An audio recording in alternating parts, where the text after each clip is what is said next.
Hey guys, what's up? Hey, thanks for watching. Today we're looking at tuner pedals, probably one of the most important pedals on your pedal board. So if you're not familiar with a tuner pedal, what exactly does it do? Well, it turns your guitar from sounding like this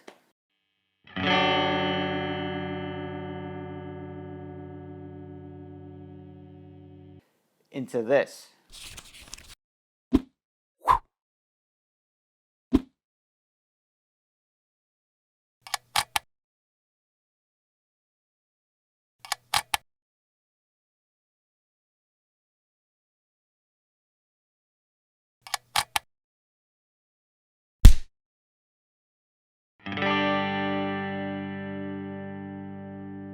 Unfortunately, it's not quite as automatic as that, nor is it actually an effect pedal. But that doesn't change it from being one of the most important pedals, if not the most important pedal on your pedal board. So today, I have 4 pedals for you to look at. The Fender PT-10, the Korg PB01, the Joyo JT-305, and the old faithful Boss TU2. Now there's a number of other ones out there as well. This is not an exhaustive list of all tuners. Notable mentions to the TC Electronic Polytune and the Mini Tune. Let's start with the Fender PT-10. This is it here. I have owned this particular pedal for more than 10 years. So in terms of its durability, its build quality, its longevity, I can't go past this. Not only have I owned it for 10 years, I have used it on a weekly basis for 10 years, and it's lived on the floor. So this thing is built like a rock. Now features on this, it's not full of features. It's basically got one input where your guitar goes in, or your bass, 2 outputs. One output takes the muted signal, so when the pedal's engaged, if you've got it in output 2, the signal will be muted, so it can act like a kill switch. And output 1, if you engage it, the signal still flows through. Build quality, it is solid. It's made out of a very heavy duty metal. The foot switch though, it does have a rubber pad on the foot switch, but the actual switch itself is plastic. Now some people could say that means it's not going to last very long. It could wear out, it could die. As I said, I've had this for more than 10 years and I have never had a problem with the foot switch. Powers, of course, by either a 9-volt battery that fits in the back, or it'll take any of your standard pedal power 9-volt power supplies straight in the side. We're going to take a closer look at how it tracks a little bit later on. For reference, I paid about $100 US for this at the time. Next up, we have the Korg PB01, the Pitchblack 01. Now this is actually the newest tuner in my collection. I have only owned this for about a month now, so I'm still getting used to it, but another very solid tuner. Good metal construction again, different foot switch. Instead of the whole pad being pushable, we've just got the little button switch on this. Also difference, we've got one in and one out. So when the pedal's engaged, your signal is muted. This one also has a few more options, a few more bells and whistles. So it's got 4 different display types. It's got your standard meter, where it will tell you where your string is, which pitch it's in. It's got a couple of different strobe types, where the lights will flash slower and faster depending on how close to the pitch of the note you're trying to be in. And another one which escapes me at the moment. It can also be calibrated, so if you're not tuning in standard 440, you can tune it and change the calibration. Other than that, it's also very light. Now, I don't really think that makes a big difference, but perhaps to the longevity of it, it might make a difference. However, it looks like it's fairly solid. Again, takes a 9-volt battery or a simple 9-volt power supply. It can also be daisy chained, so you can plug one power supply in and daisy chain some other pedals off of it. So far, very good pedal, and I'm looking forward to spending some more time with this. You can buy this on Amazon for around $60 US brand new. In New Zealand, it retails for about 120 New Zealand dollars, which is a little bit more than 60 US. Now, I picked up this one off trademe.co.nz, which for those who are not are familiar with it, in New Zealand is a localized version of eBay basically, and I picked this up for about $40 US. What a steal. Number 3 pedal on our list. This is the Joyo JT-305. Now this is by far the cheapest of all the pedals we're looking at today.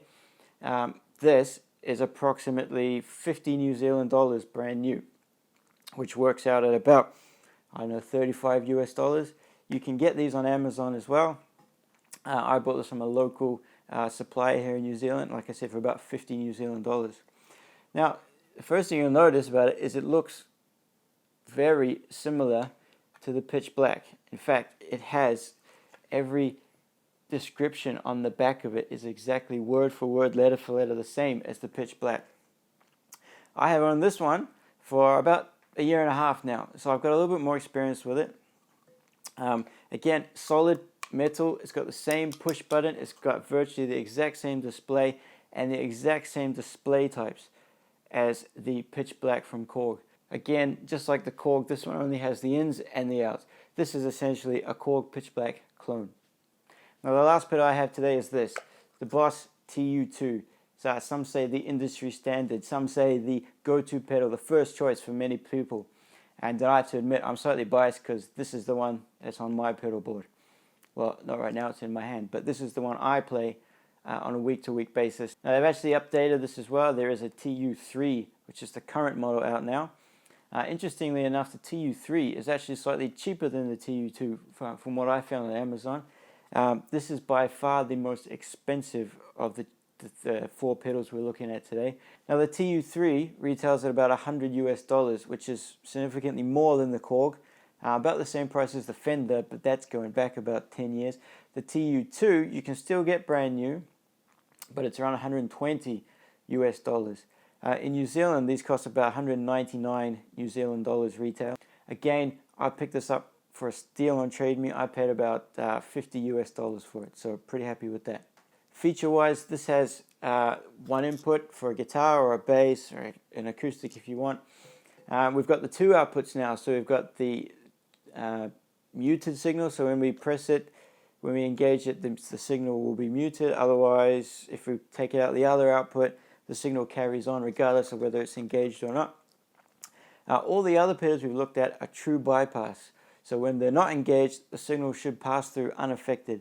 This one is not true bypass. This one is a buffered signal. It has a buffer in it, which if you've got a long signal chain of pedals to run through, it could be a real advantage to put one of these right at the front of your signal just to make sure that you've got a nice level signal going through. We've got 2 outputs for power, so we take a power in, we can also then daisy chain off of it onto other pedals, which is nice. The display is significantly smaller than all the others, with the exception of the Fender, which doesn't actually have a display, like a little LCD display here which displays the note. But the real test here is how do they perform? How fast do they track? How accurately do they track? At what volume do they cut off? At what frequency do they really struggle? So we're going to dive into the pedal board. We're going to put them on the floor. We're going to go through an electric, a bass, and an acoustic and see how well they track. Signal chain, we're going straight from the electric, straight from the bass and acoustic, straight into the pedal. It'll be the first pedal. It'll be the only pedal in the chain. And we'll go straight into an audio interface from there. So nice clean signal. Nothing should get in the way. No excuses. And let's see how well they track. Alright, we're back now. We've got the pedals on the floor. We're going to start with the Fender, the PT-10. Just to remind you of the signal chain, we're going straight out of the guitar into the input on the pedal on the floor, and then we're taking the output from the pedal straight into an audio interface. Nothing else in the signal chain at all. There's no other pedals that could get in the way. And I realize this is kind of pointless running the output into an audio interface for a couple of them which have no output. When the pedal's engaged, the signal is obviously muted. But for some of them they do. It just might help you hear a little bit better and get a bit of better understanding of the timing and how fast they track if you can hear what's coming out. So for the Fender, which is down here on the floor, we're running out of output 1, which is the non-muted output. So if we engage it, straight away it starts picking up stuff. Here's an open chord, here's an E, As you can tell, it doesn't sound quite right. Just a quick tip, always tune off the neck pickup. Something I learned a wee while ago, and it always works well. So, looking closer at the Fender, we've got a nice bright display. We've got the notes C through B on the floor, so each one has a little LED that lights up. And right now the E is telling me that this is D.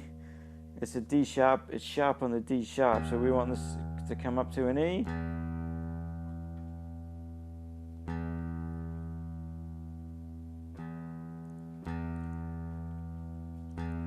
It's fairly responsive.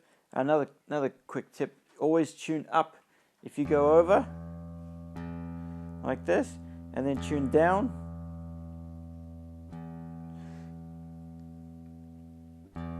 Now you're releasing tension. You want nice tight. So tune down beyond the note and then tune up to it. Here's an A. Here's an A.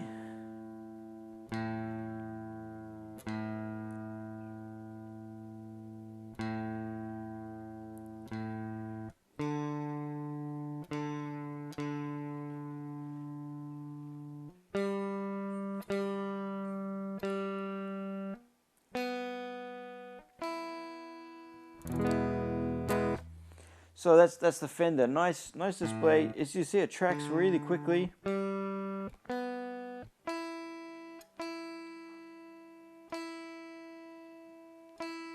I've obviously got it engaged at the moment, so the dry signal's coming out as well. So we can run it with it engaged and not engaged. Doesn't affect the tone, doesn't affect the sound at all.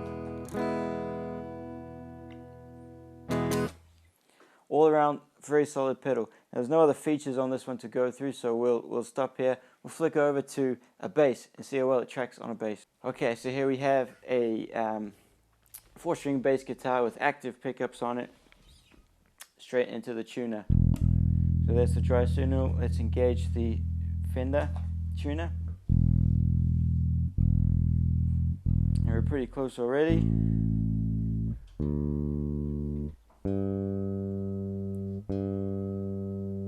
Let's try drop tuning on the bass, see what happens. Let's tune this E down to a D.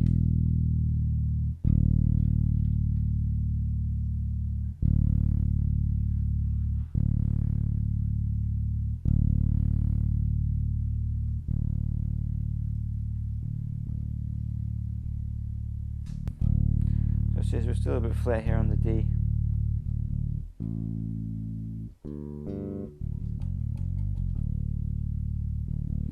As you can see, it's got no problems tracking the bass at all. Nice and responsive. Works well with bass. How about an acoustic? Let's try an acoustic guitar with it. Alright, so here we have an acoustic.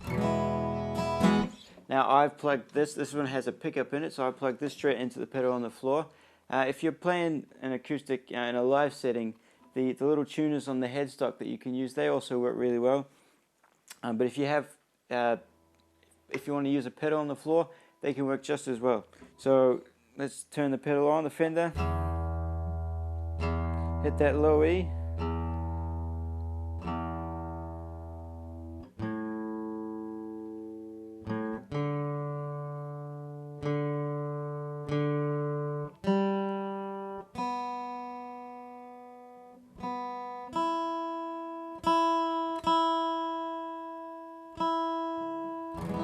As you can see, the Fender's having no problem picking up the notes on the acoustic.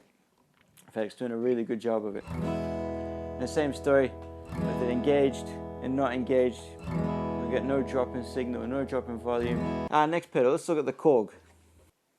Okay, so we've got the Korg Pitchblack on the floor now. Just a quick note as well, all of these pedals are being powered off my Joyo power supply 2, I think that's what it's called. Really inexpensive, but really not too bad of a pedal power supply. So all of them getting the same signal, the same power inputs. We've got the electric guitar now. Let's have a go with the Korg. So we turn it back, turn it on. Now first thing you'll notice is you're not hearing the guitar come through as loud as you were with the Fender. This one doesn't have the ability to let the signal pass through. So when it's engaged, it's muted. So hopefully you're picking up some of the strings with my microphone. So there's the E. So the first thing you notice, you got a nice big bright display, big LED LCD display there showing you the note you're playing.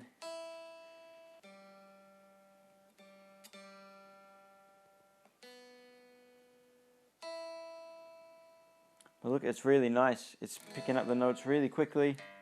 No issues with, there's no delay there. It picks them all up. No matter what octave we're playing, no matter what note we're playing. Let's have a look at some of the other display types that the Korg has.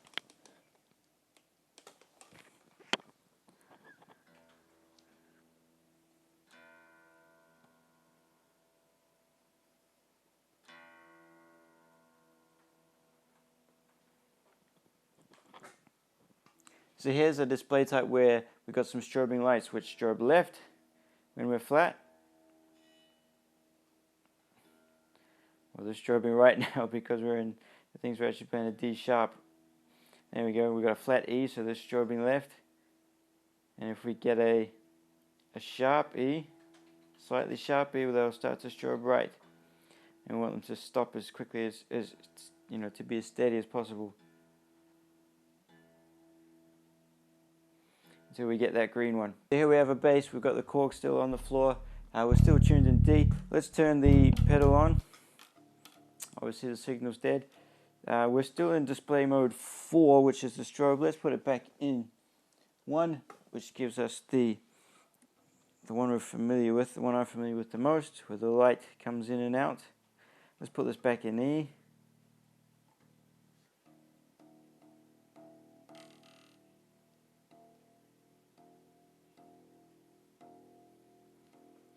As you can see, it's not having any problems picking up the low E or the low D. A's okay.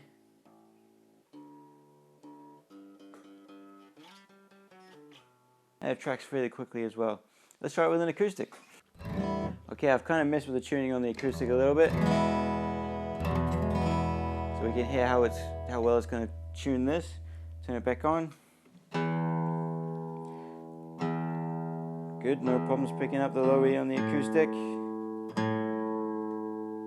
Remember tuning up.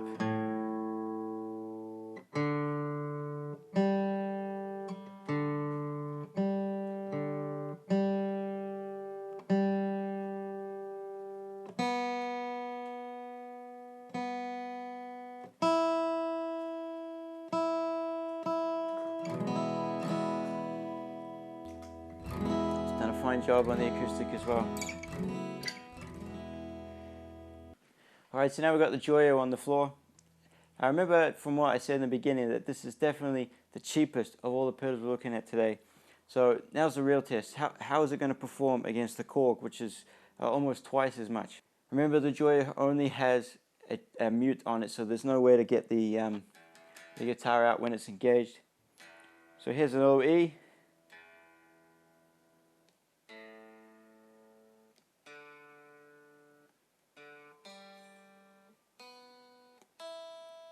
Well, it says they're all pretty much in tune. Let's throw them out of tune.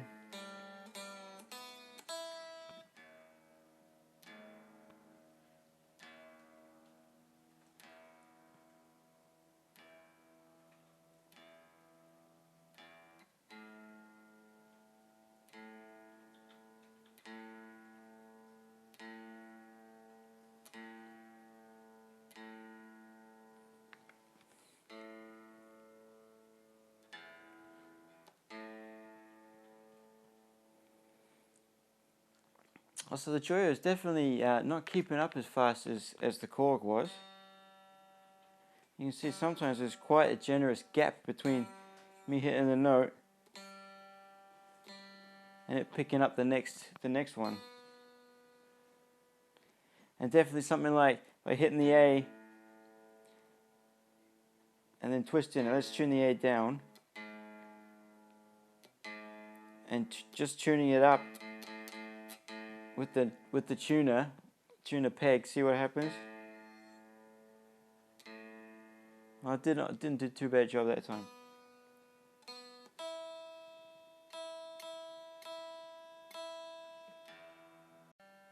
Let's take a look at some of the different display modes it has.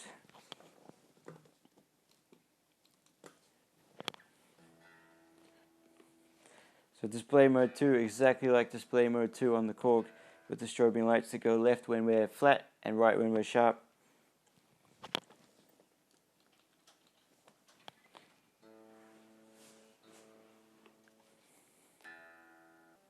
Display mode 3, very similar to the Korg as well.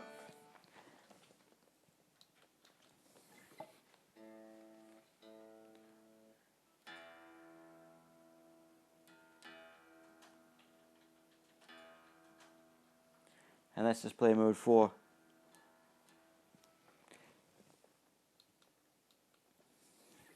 Let's take a look at it now through a bass guitar. I find the bass guitar can sometimes be the true test of how well a tuner keeps up. That low E can be difficult. Now the Fender and the Korg have kept up so far. Let's see how the Joyo handles it. Alright, here's the bass through the Joyo. So the pedal's not engaged currently, let's turn it on.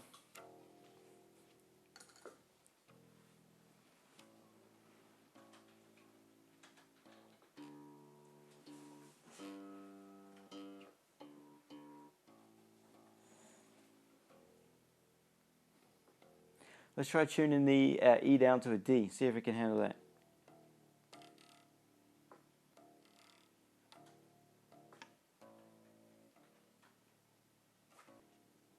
Yeah, it's done a pretty good job of tuning this bass.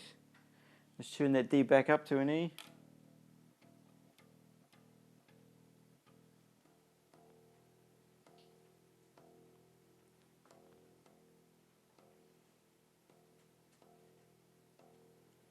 It's definitely got moments where it seems to disappear on us. And then it comes back and you find we've overtuned because it's just like it took ages to get from that D up to about a D sharp. By which stage, when we got to the D sharp, we were still tuning up and it was sort of stuck there. By the time we got up to the E, we were actually over the E because they hadn't told us we'd got there yet. Right, here's our acoustic now going through the Joyo tuner. Turn it on.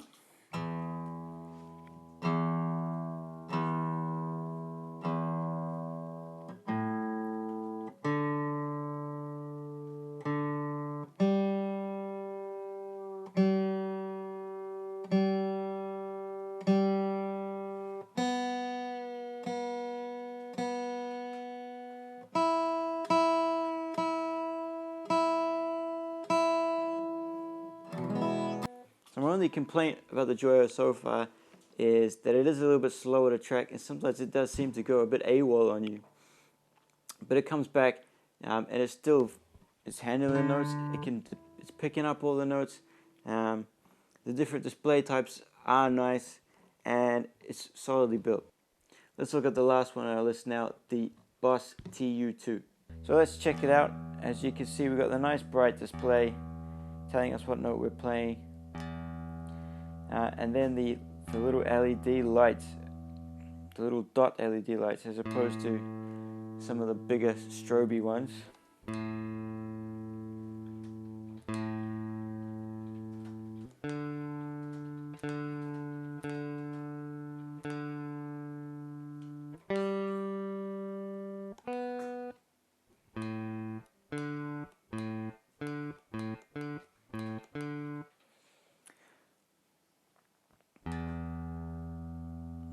Nice and fast. Great pedal. Let's have a look through a bass. Right, here's the Boss through the TU2.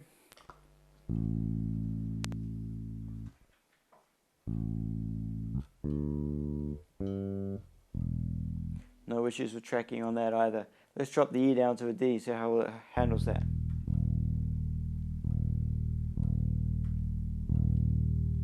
Well, it's much faster than the Joyo, that's for sure. Let's bring that D back up to an E.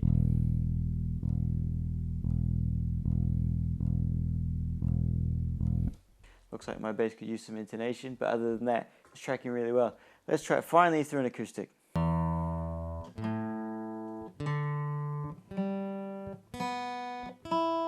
Picks up each note really well. Let's see how well it tracks in time though.